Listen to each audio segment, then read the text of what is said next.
അടുക്കള. ഞാൻ ഇവിടെ തയ്യാറാക്കുന്നത് ക്രീമി ചിക്കൻ പൈ.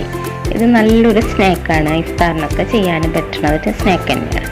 ഇത് വൈറ്റ് സോസ് വെച്ച് ചെയ്യുന്നത് കൊണ്ട് ഫില്ലിംഗ് ഒക്കെ നല്ലൊരു ക്രീമിയാണ്, അത് കഴിക്കാൻ നല്ല ടേസ്റ്റാണ്. അപ്പോൾ ഇത് എങ്ങനെ തയ്യാറാക്കിയെടുക്കുന്നത് നമുക്ക് നോക്കാം. ആദ്യം നമുക്ക് വൈറ്റ് സോസ് തയ്യാറാക്കിയെടുക്കാം. അതിന് വേണ്ടിയിട്ട് ഒരു പാനിലേക്ക് 2 ടേബിൾ സ്പൂൺ ബട്ടർ ചേർത്ത് കൊടുത്തിട്ടുണ്ട്. ഇനി അതിലേക്ക് 1.5 ടേബിൾ സ്പൂൺ മൈദ ചേർത്ത് കൊടുക്കാം.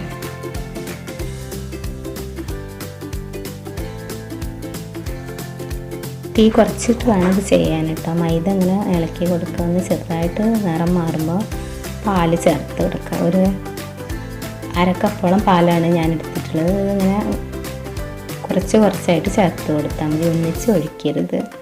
നമ്മൾ സാധാരണ വൈറ്റ് സോസൊക്കെ തയ്യാറാക്കില്ല, അതുപോലെ തന്നെയാണ് തയ്യാറാക്കുന്നത്.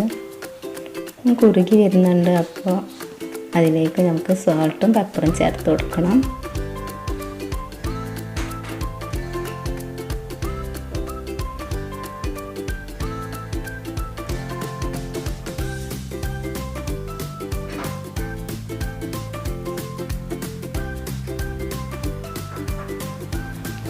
കുറുകി വന്നാൽ നമുക്കിത് മാറ്റിവെക്കാം.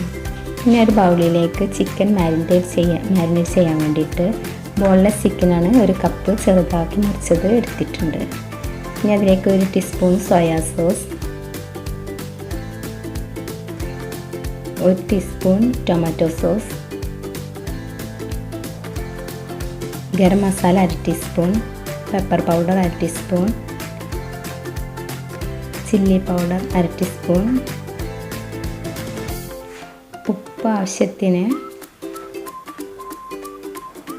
ചെയ്തിട്ട് നന്നായി യോജിപ്പിച്ച് കൊടുക്കുക. ഇനി ഒരു പാനിൽ ഓയിൽ ഒഴിച്ചിട്ടുണ്ട്. അതിലേക്ക് ഞാൻ 1 കപ്പ് സവാളയും 1 ടേബിൾ സ്പൂൺ ജിഞ്ചർ ഗാർലിക് പേസ്റ്റും ചേർത്തതാണ്. വഴന്ന് വരുമ്പോൾ അതിലേക്ക് 3 ചില്ലി ചേർത്ത് കൊടുക്കാം.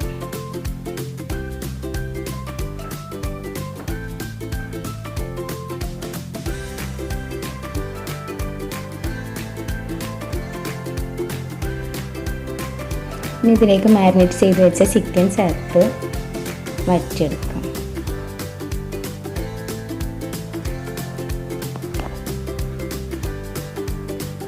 ചിക്കൻ നന്നായി വഴന്നിട്ട് ഒരു 3/4 വേവ് ഒക്കെ ആകുമ്പോൾ നമുക്ക് അതിലേക്ക്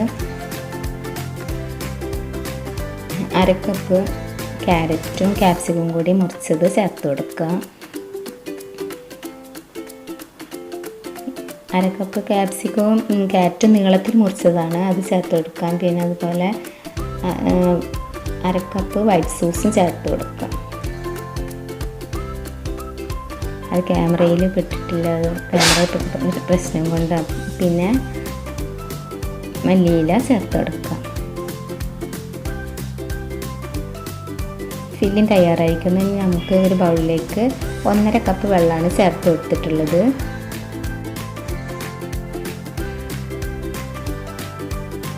ബട്ടർ 1 ടേബിൾ സ്പൂൺ, ഉപ്പ് ആവശ്യത്തിന്, പഞ്ചസാര 1 ടീസ്പൂൺ ഇവ ചേർത്ത് കൊടുക്കുക. ഈ വെള്ളം നന്നായിട്ട് തിളച്ച് വരുമ്പോൾ അതിലേക്ക് 1.5 കപ്പ് മൈദ ചേർക്കാം. ഇത് വാട്ടിയെടുക്കാൻ വേണ്ടിയിട്ടാണ്, മൈദ വാട്ടിയിട്ട് കുഴച്ചെടുക്കാൻ വേണ്ടിയിട്ടാണ്. ഇനി വാട്ടാതെ ഉണ്ടാക്കാം. മൈദ സാധാരണ നമ്മൾ കുഴച്ചെടുക്കില്ല, ഇതൊക്കെ കൂട്ടി കുഴച്ചെടുക്കാം, അതുപോലെയും ചെയ്യാം. അപ്പോൾ ഇങ്ങനെയാണ് ചെയ്യുന്നത്. ഇങ്ങനെ ആകുമ്പോൾ നല്ലൊരു ഇതാണ്, ടേസ്റ്റാണ്. മൈദ നന്നായിട്ട് കുഴച്ച് ചെറിയ ഉരുളകളാക്കിയിട്ട് പരത്തിയതാണിത്. അത് നമുക്കൊരു ഷേപ്പിൽ കട്ട് ചെയ്തെടുക്കാം. അതിനുള്ളിൽ ഫില്ലിങ് വെച്ച് കൊടുക്കാം.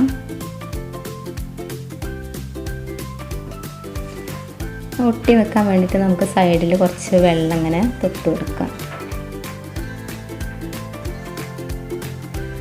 ഇനി ഇത് ഈ ഷേപ്പിൽ മടക്കിയ ഒരു ഹാഫ് മൂൺ ഷേപ്പിൽ ഇങ്ങനെ മടക്കിയെടുക്കുക. അങ്ങനെ നന്നായി പ്രസ് ചെയ്ത് കൊടുക്കുക. ഇതുപോലെ അതും തയ്യാറാക്കി. ഇതുപോലെ എല്ലാതും റെഡിയാക്കി എടുത്തിട്ടുണ്ട്.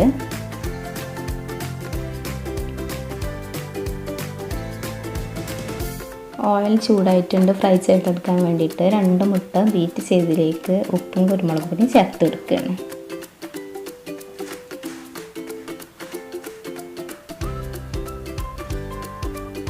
അതിലേക്ക് ഒരു ടേബിൾ സ്പൂൺ 2 ടീസ്പൂണോളം പാൽ ചേർത്ത് കൊടുക്കുക.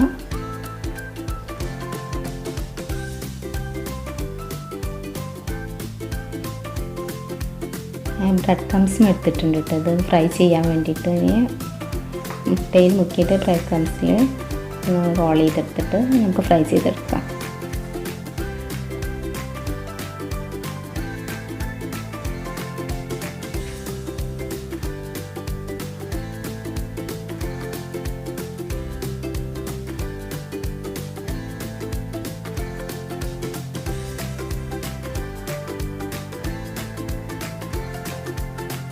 ഇത് വൈറ്റ് സോസൊക്കെ ചേർത്തുണ്ടാകുന്നതുകൊണ്ട് നല്ല ഫില്ലിംഗ് ഒക്കെ നല്ലൊരു ക്രീമിയാണ് കേട്ടോ. അതുകൊണ്ട് കഴിക്കാൻ നല്ല ടേസ്റ്റുമാണ്.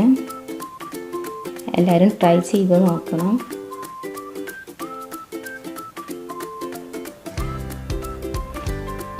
അപ്പോൾ നല്ല ക്രീമി ആയിട്ടുള്ള ചിക്കൻ പൈ തയ്യാറായിട്ടുണ്ട്.